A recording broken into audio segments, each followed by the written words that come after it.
Saudações a todos, sejam bem-vindos ao nosso canal Expansão da Consciência 3.1. Que a paz que excede a todo entendimento esteja convosco. Hoje falaremos sobre sentimento de culpa. Mas primeiro gostaria de esclarecer algo aqui, que também é uma pergunta que me foi feita. Nós não temos aqui uma única direção em termos de religião, isto é, nós não temos assim, né? Nós temos a Bíblia como um livro sagrado, do mesmo jeito que temos um Tao Te Ching como livro sagrado, consideramos também os livros védicos como livro sagrado, assim sucessivamente. Querendo dizer o seguinte: a consideração da expansão é sempre o de um, tudo é um. E para aprofundar mais essa questão é dizer o seguinte: o que o Bhagavad Gita fala de Krishna, esse mesmo Krishna é o mesmo Lao Tse, é o mesmo Buda, é o mesmo Jesus Cristo, em contextos diferentes. Todos, na realidade, são a mesma consciência eterna, são a consciência eterna de Salvador, são mesmos, só em contexto diferente. Eles, na realidade, sempre existiram nesse sentido e continuarão a existir, desde o princípio até o fim. Querendo dizer o seguinte: em vez de estar aqui a ter lutas, eu sou do X, eu sou de Y, devem compreender que, na realidade, são as mesmas consciências eternas, apenas em contextos diferentes. As mensagens chegam em função do próprio contexto. Então, em função do próprio contexto, vai ter essa variedade. Mas toda a mensagem é a própria verdade, mas dita em contexto diferente. O objetivo final é essa mesma verdade. E quem compreende esses livros vai compreender que a mensagem é única e é única mensagem. As personagens também vão compreender que são as mesmas personagens, apenas em contexto diferente. Mas quando eu falo aqui personagem, essa é uma forma de falar em termos de linguagem, mas me refiro que é a mesma consciência eterna.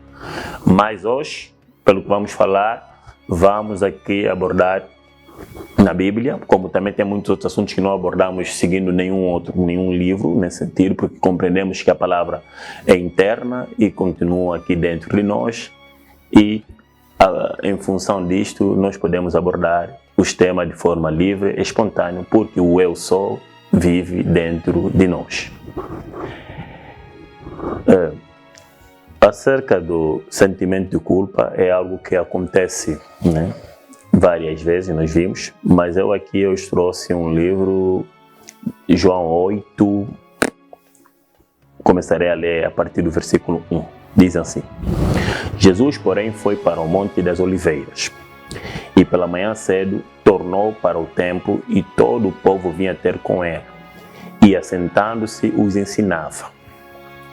E os escribas e fariseus trouxeram-lhe uma mulher apanhada em adultério. Aqui era só para contextualizar, já falamos que toda a mensagem na realidade é espiritual. Os escribas e fariseus aqui representam aquela voz acusadora que acontece ou que tem ocorrido quando nós temos alguma situação. Aquela toda voz: você é culpado, você é X, aquela toda voz de condenação. Aqui representam os próprios escribas e fariseus.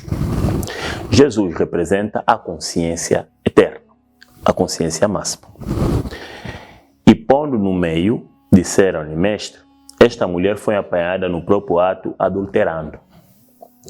E na lei nos mandou Moisés que tais sejam apedrejadas. Tu, pois, o que dizes? Isto diziam eles, tentando para que tivessem de que o acusar, mas Jesus, inclinando-se, escrevia com o dedo na terra. E como insistissem, perguntaram-lhe, endireitou-se e disse-lhe: aquele que dentre vós está sem pecado, seja o primeiro que atire pedra contra ela. Aqui Jesus foi claro em dizer, né? Mesmo as vozes. Como é que vêm essas vozes? Essas vozes, na realidade, vêm por uma certa imagem, né? Como é que são criadas essas imagens? São memórias. Então, vamos supor que um professor disse-lhe que sempre que acontecer algo assim, né, você terá que assumir, né, ou ter situações do gênero na tua vida em função disso que você fez. Essa é uma memória. Vem um pastor e também vem com uma mensagem de condenação. Tudo isso é memória. Então, todas essas vozes de acusadores é que vêm, na realidade, na tua própria mente. Então, a consciência, o eu sou, está acima de todas essas vozes. Enquanto essas vozes não saírem, então a consciência não penetra diretamente no assunto. Querendo dizer que quem está a te condenar não é a própria consciência, não. O que está a te condenar são essas vozes externas. E tornando-se a inclinar-se, escrevia na terra, porém, ouvindo eles, visto, acusados pela consciência, saíram um a um, a começar pelos mais velhos até aos últimos. Quer dizer, todas essas vozes começaram a desaparecer. Ficou só Jesus e a mulher que estava no meio. E endireitando-se Jesus, e não vendo ninguém mais do que a mulher, disse-lhe: mulher, onde estão aqueles teus acusadores? Ninguém te condenou? E ela disse: ninguém, Senhor. E disse-lhe Jesus: nem eu também te condeno. Vai-te e não peques mais. O importante que as pessoas devem compreender, quando comete algum erro, que considera erro nesse sentido, é preciso estar consciente deste erro. Agora, para que, por exemplo, não voltes a cometer. Quando nós pensamos que é Deus, né, que eu estou a passar por esse problema porque Deus está a me condenar por um certo ato, na realidade quem está a te condenar não é Deus, não é a consciência. A consciência é amor, é puro amor. Você mesmo está a se condenar. Vou dar aqui um exemplo muito prático. Se alguém, né, do sétimo dia, né, um indivíduo que é do sétimo dia, já dissemos aqui que nós não temos nenhum problema com ninguém, já nós recebemos todos, na realidade nós não temos aqui nenhum diferencial. Por essa razão é que consideramos sempre que a religião é interna, mas de uma forma de exemplificar e também para maior compreensão da mensagem, vamos citar aqui certos nomes que na realidade não têm assim grande relevância e significado na própria mensagem. Alguém do sétimo dia, né, se comer porco, ele vai dizer o seguinte, né, sétimo dia ou décimo toco, como também tem nesse sentido, são todos, né, tem essa regra, se comer porco, eles vão se sentir mal, né? Para aquelas pessoas que realmente acreditam que a questão do porco tem alguma influência na vida deles normalmente, então eles vão se sentir mal.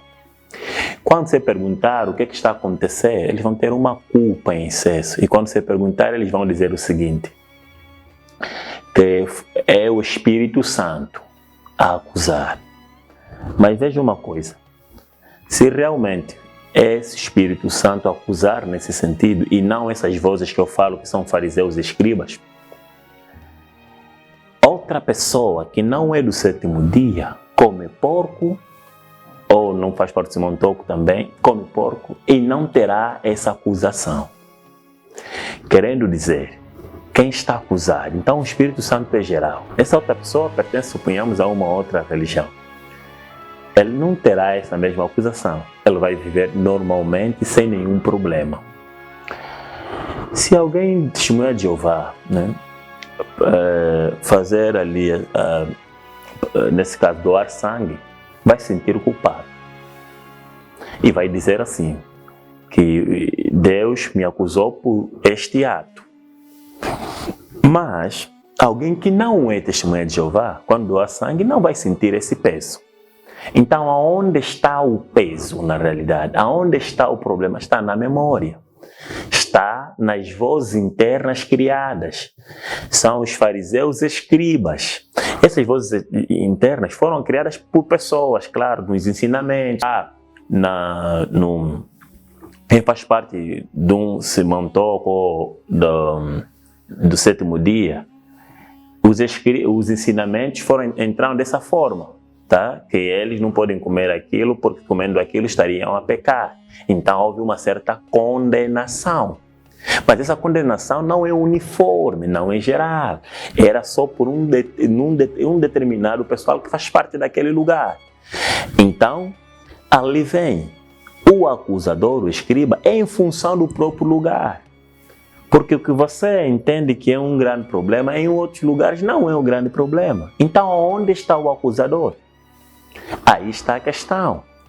É necessário silenciar esses acusadores, todos nesse sentido, e compreender que Deus é amor. Nenhum Deus é que te colocou nessa posição que você se encontra, caso se encontre numa posição péssima, e caso nesse momento estás aqui a fazer grandes sacrifícios, entendendo que um Deus precisa desse teu sacrifício. Não é verdade.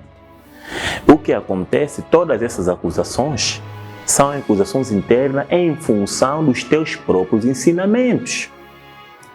Quando essas acusações internas saírem nesse sentido, então você está livre dele. Então a primeira coisa é compreender que não é um Deus que quer que você fique na posição sacrificada, fica como se fosse uma coitada, fica aqui sempre a lamentar, todos esses sentidos. Toda essa prisão é uma prisão criada por você mesmo em função dos teus dogmas e preceitos. Mas não pensa que é uma posição geral, não.